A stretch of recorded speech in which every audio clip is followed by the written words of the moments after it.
Assalamualaikum warahmatullahi wabarakatuh. Pada kesempatan kali ini, saya akan menjelaskan materi bab 1 di mata kuliah Ekonomika Moneter, yaitu teori tentang uang. Nah, jadi apa itu uang? Sebenarnya tentu sudah tahu ya, uang pasti di dalam aktivitas kita dari pagi sampai malam, seluruh aktivitas kita pasti akan melibatkan uang, terutama ketika kita akan melakukan transaksi. Nah, jadi uang itu akan sulit didefinisikan kalau kita melihat dari bentuk fisiknya saja, karena bentuk fisik uang itu sangat bervariasi menurut waktu dan tempat. Uang dipahami dari fungsinya, apakah dapat ditukar dengan barang lain, dapat digunakan untuk menilai suatu barang, dapat disimpan sebagai kekayaan, dan ataukah dapat digunakan untuk membayar hutang di masa mendatang. Nah, selain uang, kalian harus tahu ada yang namanya barter. Istilah barter itu sering digunakan pada zaman dahulu ketika uang itu belum ada. Jadi masyarakat melakukan transaksi dengan menggunakan barang. Nah, di dalam sistem barter ini, karena tidak menggunakan uang, maka perlu adanya kebetulan ganda di dalam masyarakat, di dalam aktivitas ekonomi. Kenapa? Karena harus mempertemukan dua orang yang memiliki kebutuhan sama. Misalnya, si A punya ayam, tapi dia butuh garam. Sedangkan si B, dia punya garam, tapi dia nggak punya ayam. Nah, ketika mereka bertemu, maka mereka bisa melakukan transaksi pertukaran kedua barang yang sama-sama dibutuhkan. Kondisi ini tentu terlalu kaku dan sulit untuk diimplementasikan ya, sehingga kemudian muncullah yang namanya uang. Nah, di sini ada 4 fungsi dasar uang yang harus kita pahami. Yang pertama yaitu uang sebagai alat tukar. Uang sebagai alat tukar tentu digunakan untuk mempermudah kita melakukan transaksi tanpa perlu sistem barter tadi. Jadi uang ini menjadi perantara yang diterima secara umum dalam melakukan pertukaran barang dan jasa. Jadi salah satu syarat penting dari uang adalah diterima secara umum. Harus diterima oleh seluruh pihak, termasuk nilai nominalnya. Kemudian yang kedua, uang sebagai alat penyimpan nilai. Nah, untuk menyimpan kekayaan atau untuk menabung, untuk memindahkan kekayaan untuk melakukan investasi, itu kita butuh uang. Kemudian sebagai satuan hitung, contohnya apa? Misalnya ketika kita membeli pakaian atau membeli barang, apapun itu, kemudian kita membandingkan harganya, kita membandingkan nilainya. Nah, disitulah peran uang sebagai satuan hitung. Kemudian yang keempat yaitu uang untuk ukuran pembayaran yang tertunda atau dengan kata lain untuk mempermudah transaksi pinjam meminjam. Jadi untuk membayar hutang. Nah, evolusi bentuk uang dari waktu ke waktu, yang pertama kita mengenal tadi yang namanya sistem barter. Nah, sistem barter tadi banyak kelemahannya ya, diantaranya yaitu karena terbatas pada adanya kebetulan ganda. Jadi sulit untuk menemukan kecocokan kebutuhan di antara masyarakat. Kemudian yang kedua yaitu era komoditas. Nah, di dalam era komoditas, di sini uang dalam bentuk emas, perak, atau logam yang lainnya yang memiliki nilai intrinsik sehingga nilai material dari uang itu jauh lebih mahal dibandingkan dengan nilai nominalnya. Kemudian era representatif di mana di dalam era representatif uang sudah ada yang dalam bentuk kertas, uang kertas.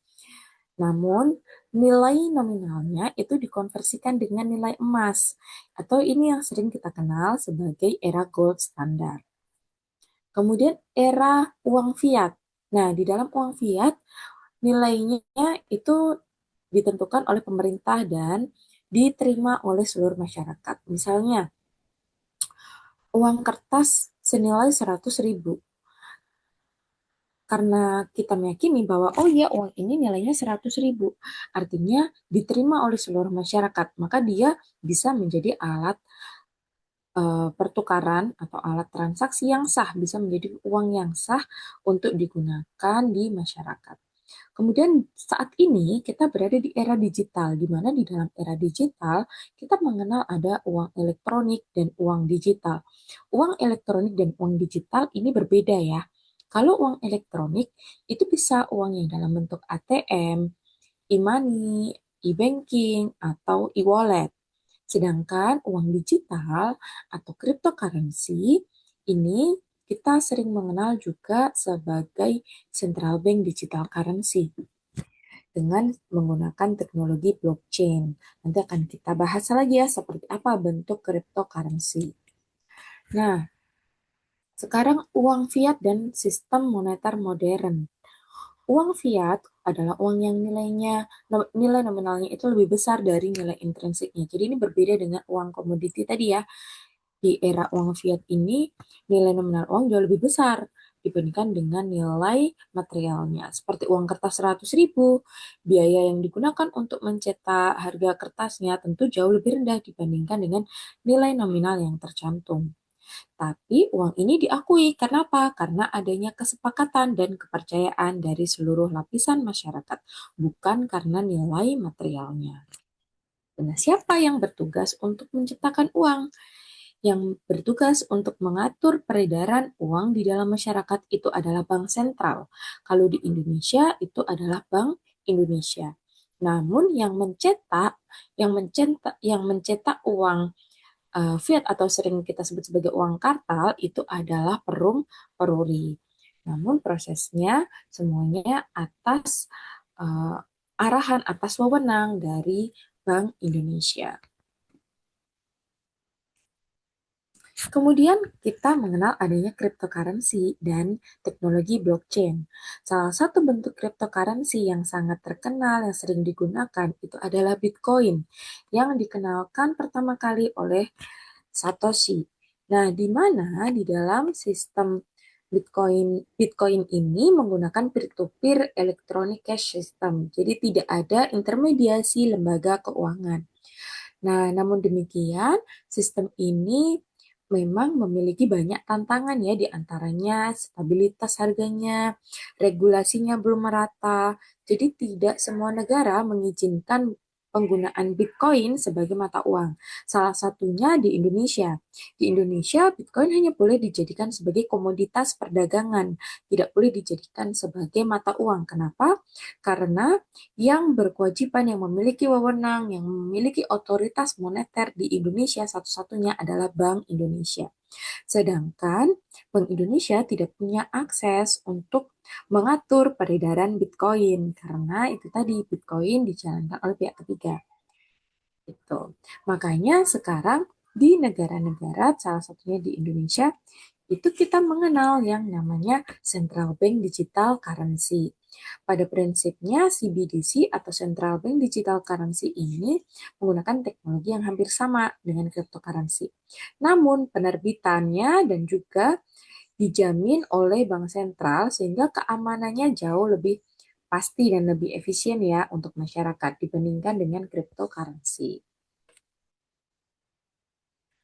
Lah, kemudian uang kartal, uang giral, dan uang kuasi itu apa aja sih? Ini yang sering kita sebut sebagai jumlah uang beredar.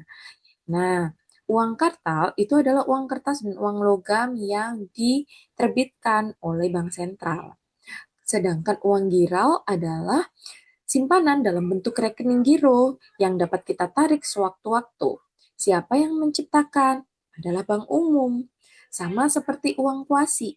Sedangkan bedanya apa? Kalau uang giral bisa kita tarik sewaktu-waktu, kalau uang kuasi itu penarikannya harus sesuai jangka waktunya atau sering disebut sebagai time deposit atau deposito berjangka. Penarikannya kapan? Tergantung kita ngambil depositonya yang berapa bulan atau 1 tahun atau berapa jangka waktunya berbeda-beda ya. Nah, sebelum jatuh tempo yang sudah disepakati, tidak bisa kita menarik simpanan kita yang dalam bentuk deposito berjangka tadi. Itu yang disebut uang kuasi. Sehingga di sini bedanya apa antara uang karta, uang giral, dan uang kuasi? Maka Uang kartal ini memiliki likuiditas yang paling tinggi ya dibandingkan dengan uang giral ataupun uang kuasi. Uang kuasi memiliki likuiditas yang jauh lebih lambat dibandingkan uang kartal ataupun uang giral. Nah, ini adalah uang beredar di Indonesia. Hubungannya bagaimana? Kita sering mengenal dengan M0, M1, dan M2. M0 itu adalah giro bank yang ada di Bank Indonesia ataupun di bank umum atau sering disebut sebagai giro wajib minimum ditambah dengan uang kartal yang ada di masyarakat. Itu adalah M0 atau sering disebut juga sebagai uang primer. Nah, sedangkan M1 itu adalah M0 ditambah dengan uang giral. Jadi ditambah dengan tabungan dan juga rekening giro. Lalu M2 itu adalah M1 ditambah dengan uang kuasi. Atau ini sering juga disebut sebagai M0 itu selain uang primer atau monetary base, sering juga disebut sebagai uang dalam arti sempit ya, M0 dan M1. Kemudian M2 ini adalah uang dalam arti luas. Kemudian perkembangan uang beredar di Indonesia selama 5 tahun terakhir. Nah, kita bisa membandingkan bagaimana jumlah uang beredar di tahun 2022 hingga 2026 di sini. Perhatikan angkanya. Di tahun 2022 atau di akhir 2021 ya lebih tepatnya di Desember 2021 jumlah uang beredar adalah sebesar 7,87 M. Sedangkan di Januari 2026 jumlah uang beredar adalah 10,1 M. Di sini sudah ada kenaikan atau pertumbuhan pada jumlah uang beredar di Indonesia selama 5 tahun terakhir sebesar 28,33%. Nah, lalu bagaimana penciptaan uang oleh bank umum? Atau bagaimana penciptaan uang giral dan uang kuasi tadi? Bisa melalui 3 cara. Yang pertama yaitu dengan cara substitusi. Cara substitusi yaitu ketika kita menyetorkan uang ke bank umum, maka kita sedang menukarkan uang kartal yang kita miliki ke dalam bentuk rekening giro atau tabungan atau deposito. Itu adalah cara substitusi. Sedangkan yang kedua cara transformasi. Contohnya gimana? Misalnya kita memiliki surat berharga, kita punya saldo di bursa saham, kemudian kita ingin membukukan uang kita yang ada di dalam bursa ke dalam simpanan giro atau ke dalam simpanan kita yang ada di bank. Maka pemindah bukuan dari surat berharga ke tabungan kita yang ada di bank itu adalah cara transformasi. Sedangkan yang ketiga melalui pemberian kredit, yaitu ketika bank kita mengajukan pinjaman kredit ke bank umum. Kemudian pencairannya oleh bank dimasukkan ke dalam rekening tabungan kita. Nah, itu sudah termasuk dalam penciptaan uang giral dalam bentuk melalui cara pemberian kredit. Nah, di dalam penciptaan uang giral dan uang kuasi, kita mengenal yang namanya money multiplier atau pelipat ganda uang. Nah, bagaimana money multiplier ini terjadi? Di sini langsung saja perhatikan contohnya ya. Contohnya di sini giro wajib minimum adalah sebesar 5%. Kemudian seorang nasabah menyetorkan uang sebesar 1 juta ke bank A. Berapa jumlah uang beredarnya atau berapa total uang yang tercipta di dalam perekonomian? Nah, ketika kita menyetorkan uang 1 juta ke bank A, maka oleh bank A, 5% dari 1 juta itu akan disimpan untuk giro wajib minimum. Sisanya 950.000 akan disalurkan ke nasabah B, bisa dalam bentuk kredit atau yang lainnya. Kemudian, oleh nasabah B, uangnya ditabungkan di bank B. Oleh bank B, 5% ditahan untuk giro wajib minimum. Sisanya 902,5 ribu disalurkan ke nasabah C. Skenario yang sama terjadi ketika nasabah C menyimpan uangnya di bank C. Oleh bank C 5% ditahan, sisanya disalurkan ke nasabah D. Dan seterusnya ya, ini terjadi hingga berapa kali. Nah, di sini kita bisa menghitung dengan menggunakan rumus money multiplier yaitu 1/giro wajib minimum dikalikan dengan deposit awal.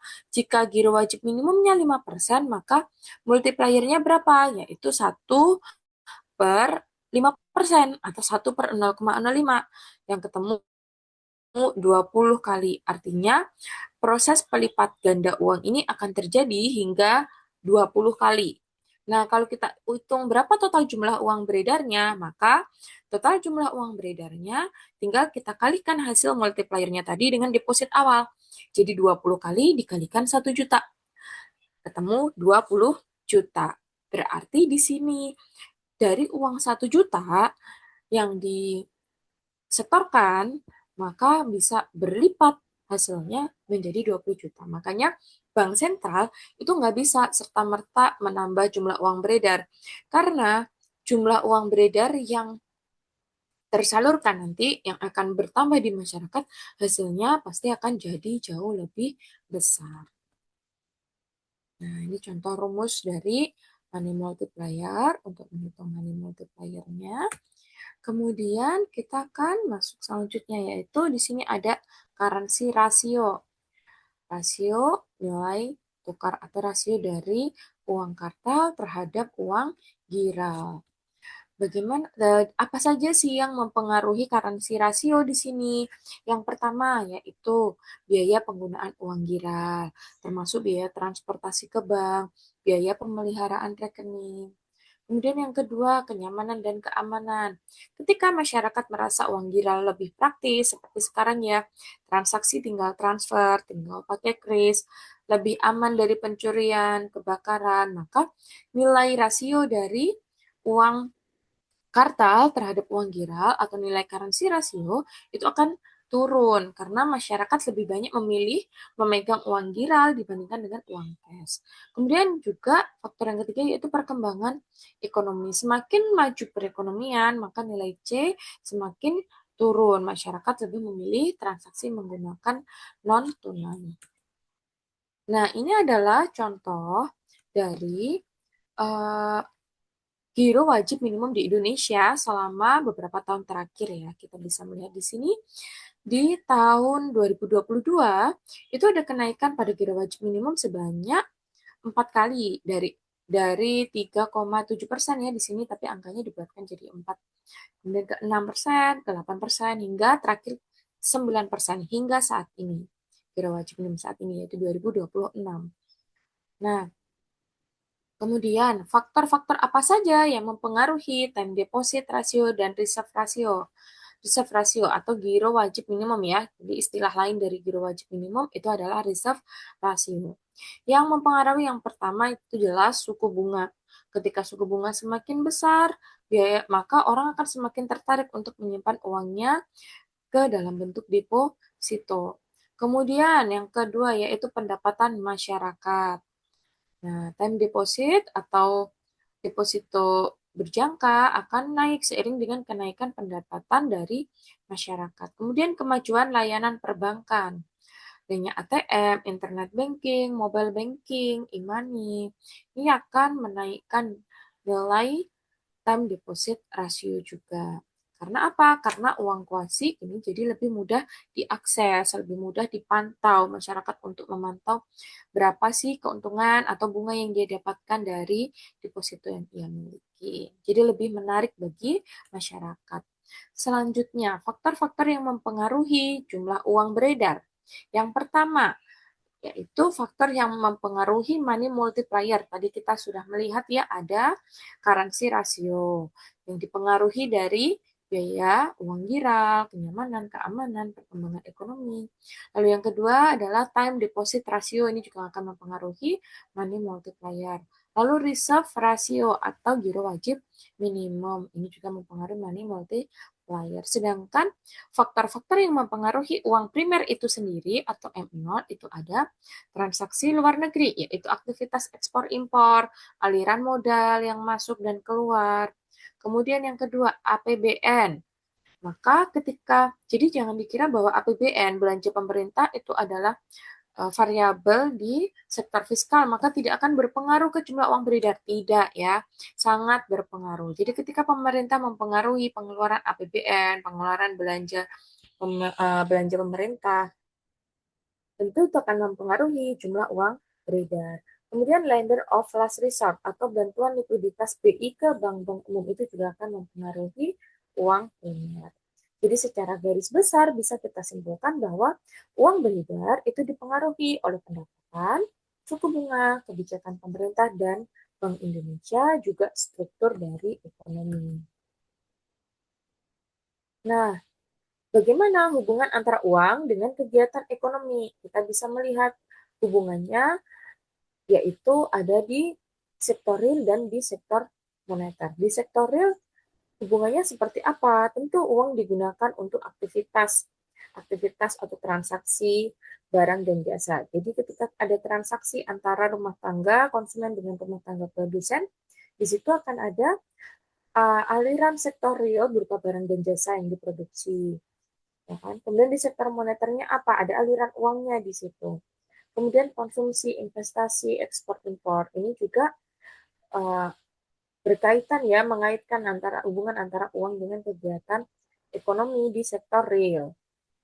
Tenaga kerja, bahan baku, ini kalau kita lihat dari faktor produksinya. Kemudian PDB itu juga jelas ya, karena PDB juga uh, adalah variabel di sektor real. Kemudian sektor moneter ada apa saja? Tentu uang akan berpengaruh di pasar uang, pasar modal, suku bunga kredit, investasi, dan sebagainya. Sehingga keterkaitannya di dalam setiap transaksi nilai barang yang diperdagangkan itu sama dengan nilai uang yang diserahkan, baik di sektor real maupun di sektor moneter. Ini yang sering kita gunakan persamaannya Irving Fisher, yaitu teori kuantitas uang, di mana M kali V sama dengan P kali T. Di mana M ini adalah jumlah uang beredar, V adalah velocity of money, P adalah harga, dan T adalah jumlah transaksi atau jumlah produksi. Bagaimana hubungan uang dengan suku bunga? Nah, kita di sini akan mengaitkan permintaan uang dengan penawaran uang. Suku bunga itu merupakan harga dari uang ya, yang ditentukan adanya interaksi pada permintaan uang dan penawaran uang di pasar. Ketika penawaran uang itu lebih besar dari permintaan, maka suku bunga akan turun. Tapi sebaliknya, ketika penawaran uang itu lebih kecil dari permintaan uang, artinya jumlah uang beredarnya di sini lebih kecil dari permintaan uang, maka suku bunga akan naik. Nah, motif permintaan uang itu dipengaruhi oleh motif transaksi, motif jaga-jaga, dan motif spekulasi.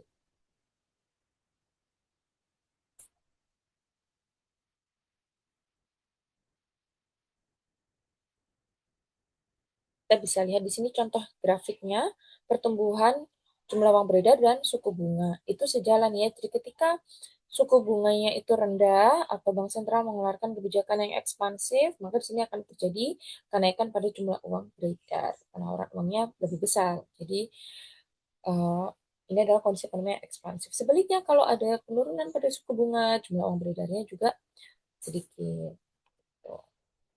Jadi, dan perlu diingat bahwa kondisinya adalah kondisi dalam ekonomi normal. Di dalam kondisi ekonomi ketika kita sedang krisis, itu bisa berbeda. Nanti hubungan antara uang dengan hubungan antara jumlah yang beredar dengan tingkat suku bunga. Nah, lalu bagaimana keterkaitan antara uang dengan kegiatan ekonomi di sektor real dan harga? Nah, pertumbuhan uang beredar dan PDB kan pada umumnya searah ya. Jadi ketika terjadi kenaikan pada tingkat output, maka ada kenaikan pada permintaan barang dan jasa yang tinggi, sehingga di sini akan terjadi pertumbuhan jumlah uang beredar yang besar juga, yang mana akan berpotensi pada kenaikan harga atau inflasi. Nah, dalam jangka panjang, uang bersifat lebih netral terhadap output real. Sedangkan inflasi itu bisa kita bedakan. Jadi ada inflasi yang karena fenomena moneter, ada inflasi yang karena fenomena struktural. Inflasi karena fenomena moneter itu adalah inflasi atau kenaikan harga yang disebabkan karena kenaikan pada jumlah uang beredar. Sedangkan fenomena struktural ini menggambarkan inflasi yang diakibatkan karena adanya perubahan pada struktur ekonomi. Misalnya, karena kenaikan BBM, karena adanya kenaikan pada pajak, dan sebagainya. Bagaimana Bank Sentral mengendalikan jumlah uang beredar? Yaitu dengan menggunakan kebijakan moneter. Instrumen apa yang bisa digunakan? Ada berbagai macam ya. Ada menggunakan instrumen suku bunga, nilai tukar, dan sebagainya. Nah, untuk mengendalikan jumlah uang beredar, Bank Sentral bisa menggunakan instrumen-instrumen kebijakan moneter Salah satunya ada instrumen kebijakan moneter yang konvensional, itu ada suku bunga, ada giro wajib minimum, ada operasi pasar terbuka.